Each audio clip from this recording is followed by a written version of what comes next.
Welcome to Your Next Chapter, where we spotlight the creators shaping the future of podcasting. I'm Jeremiah Tittle. People call me JT. I'm the CEO of Next Chapter Podcasts. We're now turning our attention to how live events are shaping the next chapter, pun intended, of the podcast industry.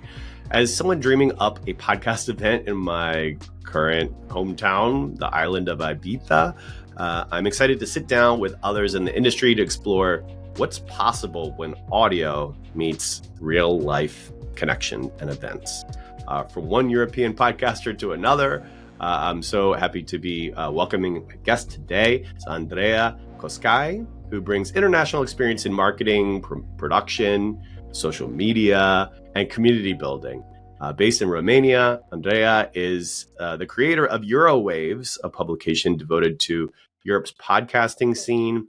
And I know her very well because we worked together for a while as we partnered with Tink in the past, where she also works. So, Andreea, welcome to the show. Thank you so much for having me, JT. I'm excited for this conversation. Yeah, me too. I only recently was have learned about Eurowaves. I haven't been a super. I haven't used Substack a ton, but have recently been, kind of indoctrinated to it. And I just found a wealth of information on this, on your Substack. Yeah, that's always been my goal. And it's still my goal. We're going to talk about a little bit of how I'm trying to do it later, but I'm so glad that it's been helpful for you. Absolutely. And I want to make sure that we give ample promotion of on what you just put out into the world. So I'd love to have you explain that. But my first question is, how would you describe the current state of podcasting across Europe? What regions are most developed versus still emerging? Europe is an interesting case because I've seen a bunch of similarities, but also obviously a bunch of differences with what's going on in the United States and in Canada, say. One of the things that I'm noticing, for example, as a similarity is when it comes to monetization. Sure, there are, promotions, there are partnerships, there are sponsorships, but more so of what podcasters rely on, which I think is kind of the case everywhere in the world from what I've seen from, podcasters I work with and from the discourse, is really relying on listener support. So there are a lot of live events, there are a lot of these, podcasting events that we're going to be talking about, a lot of donation support. Something that's interesting is that in the north of Europe, for example, people and consumers in general are much more used to supporting this kind of project, right? Say a podcast, a fundraiser, whatever it is. So there it's where it's really working, like Norway, Sweden, those kinds of areas. And in terms of the kind of podcasting market that are most developed, Germany is a big one. Spain is really great too. But something about Spain that I actually find really interesting, because, they have such a big audience that they could reach, right? Not just Spain, but also Latin America and other countries. And I've been having conversations with Spanish podcasters, this just as a parenthesis, if it's actually helping them in reaching bigger audiences, because of the language aspect. And actually, some people are saying that no, it doesn't really help. And that's because even if it's like a story, if it's like a chatty pop culture podcast, whatever it is, the references and what they're talking about is typically local, or like, let's say even some of the slang they use is local. So someone from Latin America might not really relate to a Spanish podcast as much as you would expect. So those are some of the interesting things. Of course, the UK, the podcasting space in the UK is very well developed, but also many British podcasters are looking towards the States and thinking, and honestly aspiring to the kind of development level over there. That's really interesting. Yeah, I just a quick anecdote. When I worked in Miami and TV, I was producing bilingual programming, sports programming, and I remember distinctly this one day we had a Colombian broadcaster who was doing voiceover on, I forget what type of sporting event, but he said a phrase that was, I think, in his script, and the majority was, it was a partnership where I worked with a lot of people from Spain overseeing it, administrators and programmers. And being a Colombian, he said, "Oh, actually, the thing that you want me to say in Spanish for South America, for Colombia, would be a slur. It would be like, in Spain, perfectly normal part of speech phrase that would be innocuous. It wouldn't offend anybody. But in Colombia, it would have been. So there is that dialectical or there's some pitfalls there and differences culturally, to your point. So that's really interesting to hear, because I haven't thought about that in a while with respect to podcasting. I think maybe as a native English speaker from the US, I'm thinking more generally, well, it's Spanish, so it applies everywhere. But no, I'm glad you pointed that out. That's what I really thought interesting. too. I don't know. It makes a lot of sense. But something that I really want to get into actually is looking at Latin America and the podcasting scene there. How are they working with each other? And are they working with each other? Because they don't have this barrier that we do in Europe of all these different languages, right? Although there are collaborative projects too, and different things happening cross-border in Europe. But is that happening in Latin America? It's something that I'm very curious about. Yeah, as am I. We had an interview with a podcaster, true crime podcaster, although she's done many things, 2 seasons ago, I think. And she has a hugely popular following in Brazil. She's doing some really amazing work. But that was one of my main questions, is that kind of transferability between Portugal and Brazil, and what resonates, what is really grabbing people's attention and engagement. Follow-up question I want to ask you, and you kind of already went through on the country by country in Europe, but I want to ask you, what podcast genres are really resonating most with the European audiences right now? Yeah, that is a super good question, because it's very relevant for what's going on in European podcasting. I would say, apart from the celebrity kind of chatty podcasts, video-based, YouTube-based that are taking off everywhere in the world, Europe is also very journalism-based, right? So you have just this whole genre of podcasts that are either about news or they're narrative, kind of investigative. And it's just a lot of journalists coming in, not necessarily like it was in the States, for example, that it was radio professionals kind of wanting more independence and looking for that and creating podcasts at the beginning of it. But it's journalists from written mediums too that are doing this. So I think it's noticeable a lot, if you listen to this kind of podcast from Europe versus an American one, the tone is kind of different. So you really, really notice it. Fiction, for example, is not as popular, although there are some examples. One of them that I really love is a Spanish podcast it's called Titania. And I need to remember the name in English, because they have a Spanish version and an English version. And this was done by Podium Podcast.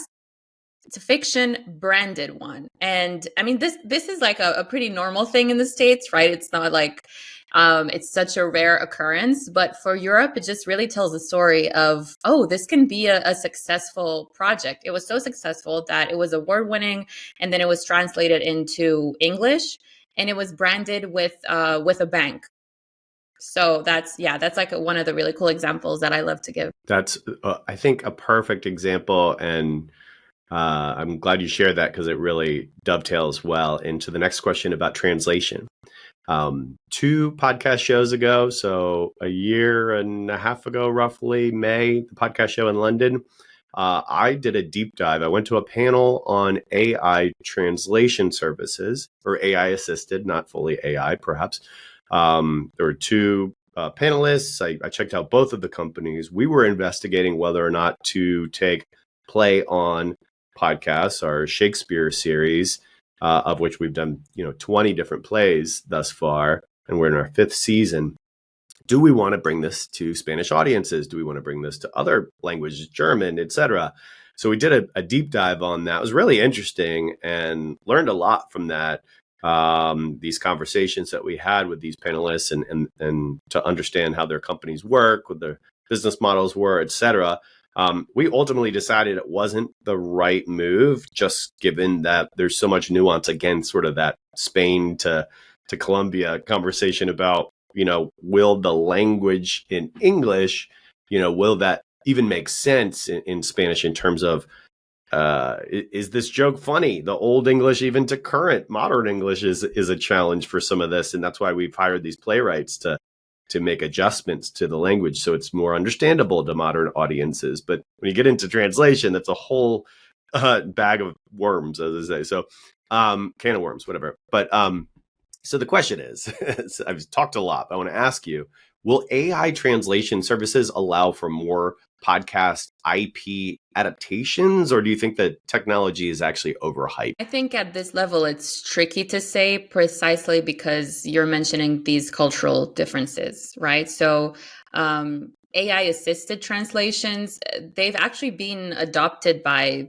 different podcasts in Europe. And I've spoken, for example, with the Europeans, which is one of my favorite podcasts. I really recommend everyone listening. And if you don't know it, to check it out. I think you'd really enjoy it. They talk about European news, but they just do it in a very, very chatty, informal, approachable way, not in a Brussels bubble approach. So they've experimented with that in their series. And then also, not when it comes to AI necessarily, but just a really good example of multilingual podcasts.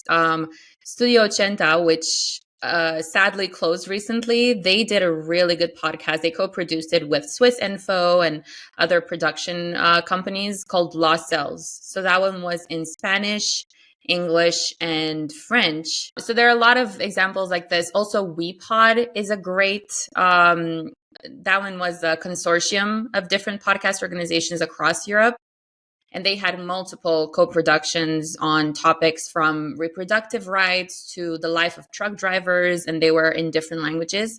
But those were not AI assisted at all. It was just the production companies in those different countries kind of handling that at the same time. I think it will be helpful, the same way that Apple has transcripts when you're listening to a podcast, if they can automatically translate it. I think there's already been some conversation about it. They might have been working on it. I'm trying to follow along with that. A cool example is what YouTube is doing, to be honest, because there was some drama in the Brazilian podcasting space with some celebrities and some influencers, and I saw it in Pod News. It caught my eye.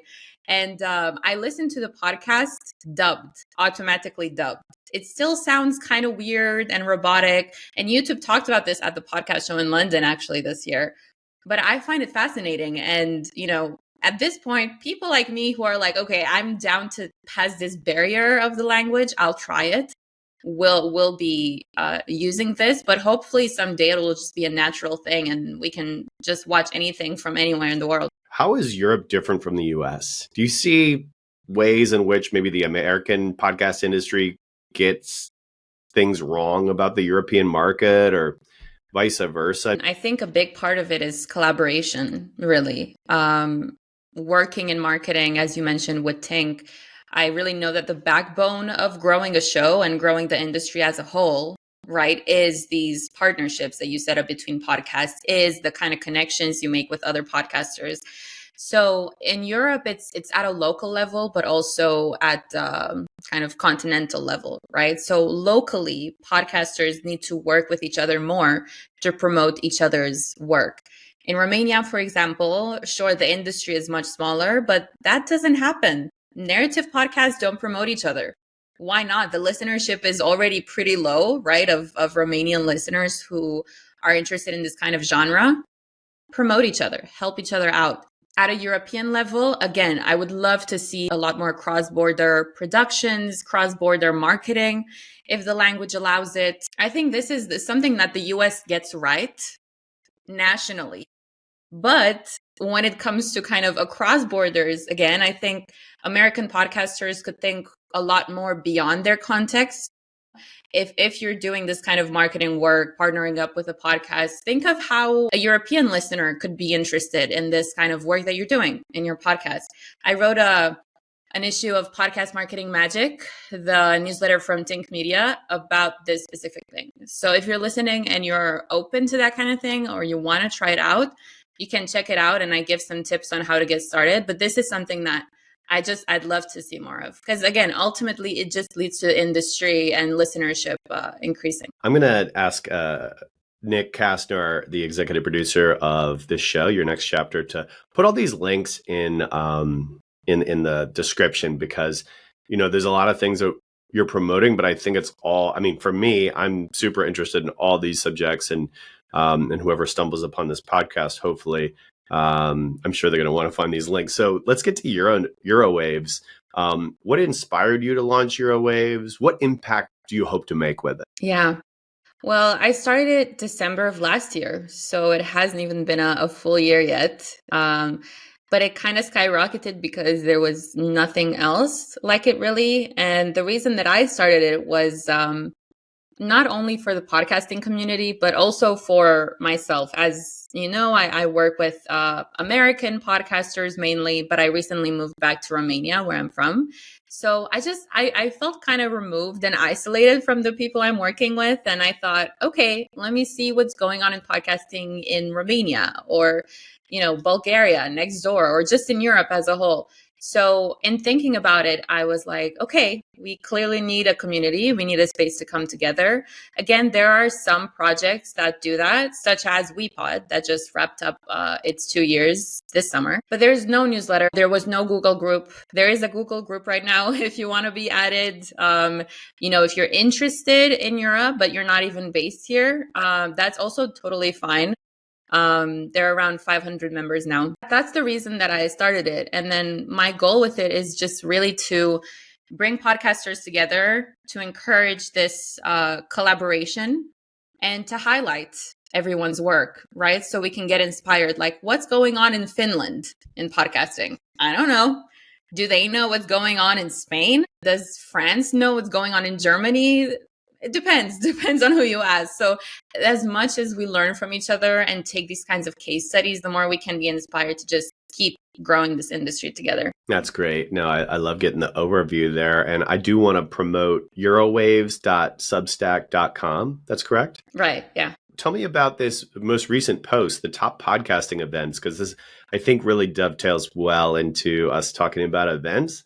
I had no idea about 80% of these events, and I can't claim ignorance much longer now that I'm subscribed to your Substack. And I'd love to know, will you kind of break down, I don't know, how many events are there? Because I was really only aware of the London event, the podcast show. It's something that I've noticed as well personally, right? That the more I started attending events, because I went to the podcast show to this year where we met and we had a nice chat.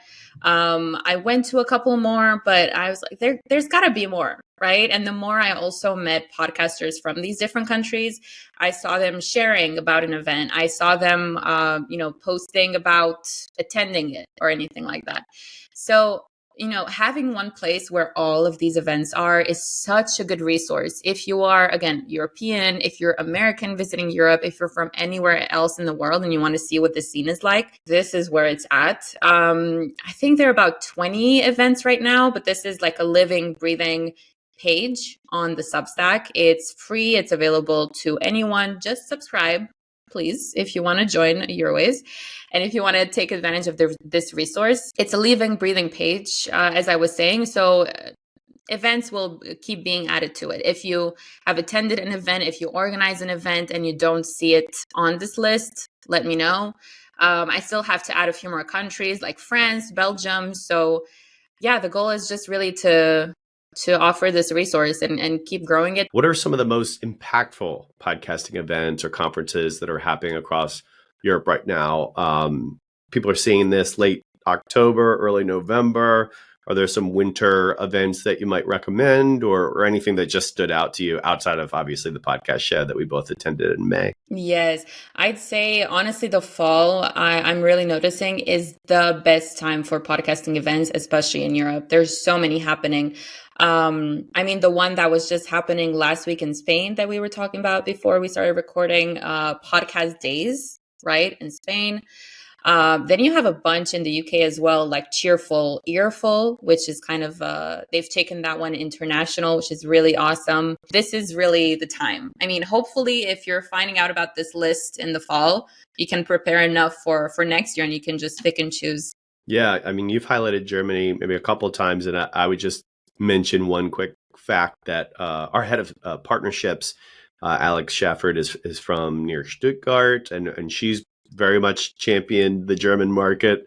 And my partner is actually German from Leipzig, and one of her Ah, very cool. close friends is a musician and podcaster based in Berlin, and she's been working with Sony for years. I don't know how many seasons they produced a podcast, a chat show, I think, with a lot of Amazing. interviews with musicians. So I've learned just through those contacts and connections how big the German market is. I was going to ask you one more Eurowaves related question. I wanted to ask you just in how you curate it and podcast recommendations that you make for the newsletter. And then a follow up would be, what's a European podcast that should be on the radar for Americans? Mm-hmm. I'll start with that one. I would start with the Europeans because, again, it has that really approachable, almost honestly American, kind of energy to it. So I think a lot of people would enjoy it.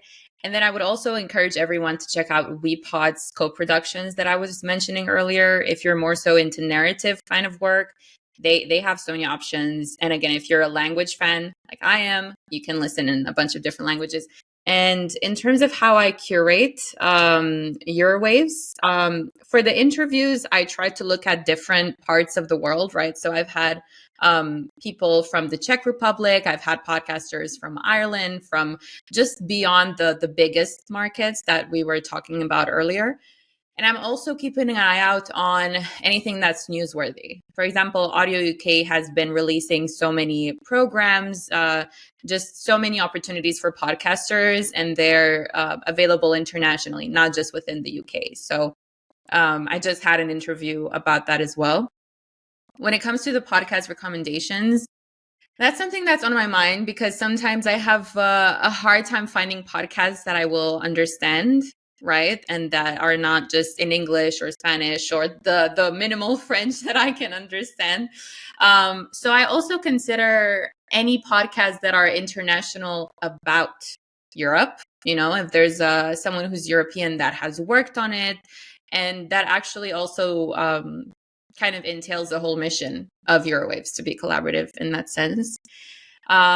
Events are shared in every issue, community news, so many events in this fall, as I was saying. And just to mention my favorite part, to be honest, from the newsletter is the curations, the mini curations at the end, which are from like a bunch of different countries in Europe again. But I like to ask curators to write the descriptions in their native languages as well. So you have that multilingual aspect to the newsletter too. And it's just a really nice kind of authentic touch. Wonderful. Well, it's about that time this season because I'm debating, we are as a company, Next Chapter Podcast, considering whether or not to start our own event here in Ibiza. There's a few reasons for it, but just to kind of describe the concept, and I'm absolutely willing to crawl before walking, before running. It's really just being exposed to 3 conferences in a span of 2 months in the spring. We sponsored events, we had booths, we really participated, and there was so much positive, such a positive outcome in terms of the connections that I made, and I think while I have never run a podcast conference, and I do see that as like a major undertaking. So I'm not going in. I want to go in with eyes wide open. There are events here on Ibiza. There are mostly music events. It's known for that, dance music in particular, electronic music, but there's all sorts. I mean, there's reggae, there's rock, there's a jazz club here. There's a lot. There's just people love music here on this island, and 3 million visitors a year for such a small space. It's really, it's a tourism is the major industry on this island, and so the reason I'm engaging with it is because I do a weekly hike with one of the co-founders of a music conference who was explaining to me that that I don't know 4 years ago or so they expanded beyond just music music industry focus to wellness, because a lot of people, although there's an image externally of what Ibiza is all about, partying, there's a lot of people that don't drink, or there's a lot of people that really care about whether it's meditation or eating right or biohacking. And I feel like there's such a convergence of those subjects with the podcasting industry. And so this is why I'm thinking about it. It's not a foregone conclusion that we will actually do this, but I do want to ask smart people like you, like, is this a good idea? And the first question really is, what questions should I be asking myself at this stage? Well, first of all, thank you for sharing more about the Ibiza. It's always really cool to find those things out, because it definitely has that image of, it's just for partying and all of that. And that's all you get. So it's just always really awesome to go beyond those kinds of ideas and find out what the scene is actually like. So we were talking about Spain earlier, how podcast days happened last week. I had also mentioned Podwoman, which is an event for women in podcasting. There's the Ondas Awards, which are very well renowned. So I would ask myself, or you would ask yourself, right? What am I bringing different in this conference or in this event? I think it would be so worth it. I imagine some of the music lovers on the island or visiting the island have a podcast or listen to podcasts, right? Or maybe maybe they're in podcasting, but they have a trip planned to Ibiza sometime soon, or they're passing by Spain and they would check out Ibiza, especially if there's a podcasting conference, So I would ask myself, what am I bringing different? And I think in your case, it's really this international perspective.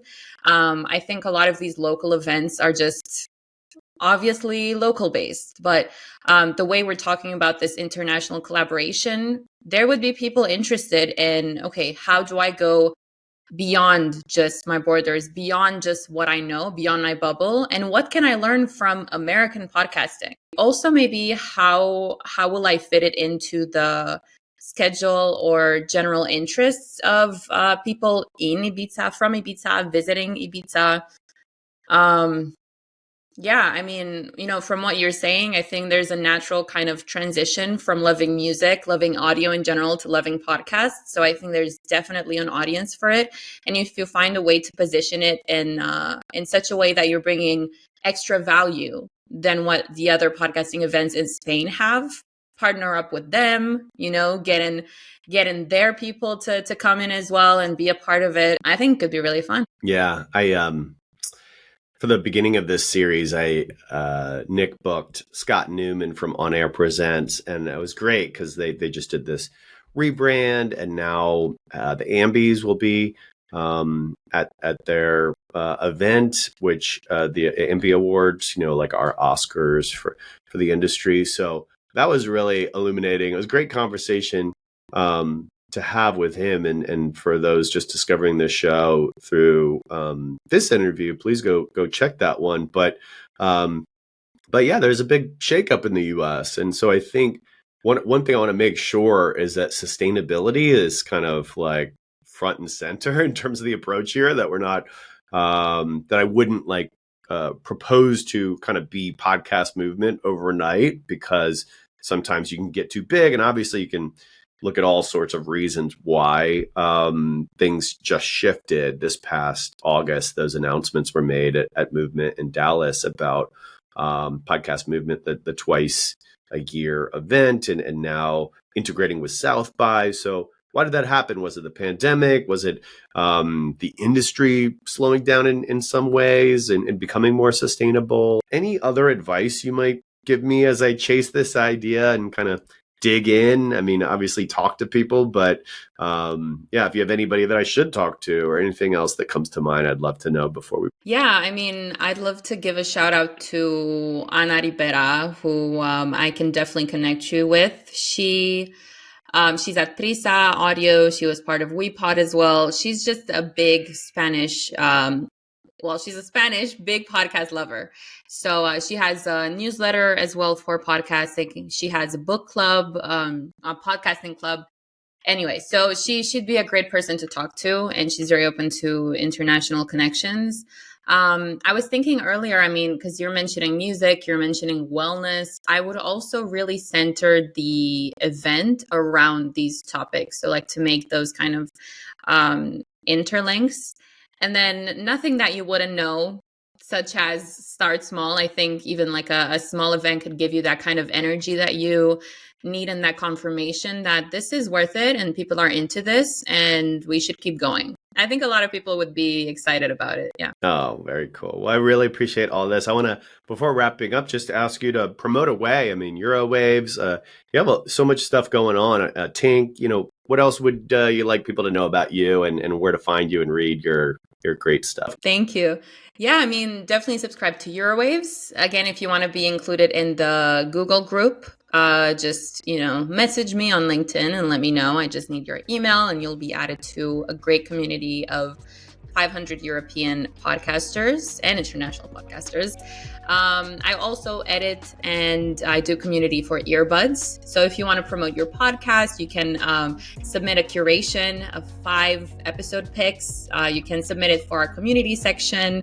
Tink does so much great work. I love working with Tink. If you want to market your show, if you want to grow your audience, it's really the best resource. And we don't gatekeep on how to do that. Then it's a matter of you having the time for all the things we do and that we've gained experience on, obviously. But it's just, it's a great place to start. It's been so great to have you on the show. And I will mention we were one of Tink's first clients at Next Chapter, and we were soon going to be hiring Tink again for a project I'm very excited about in 2026. So hopefully I know our paths will be crossing quite soon. So I'm excited about that. But to all the listeners out there, thank you so much for listening to this episode of Next Chapter. I'm your host, JT. Our executive producer is Nick Kastner, and this is edited by Justin Cortese.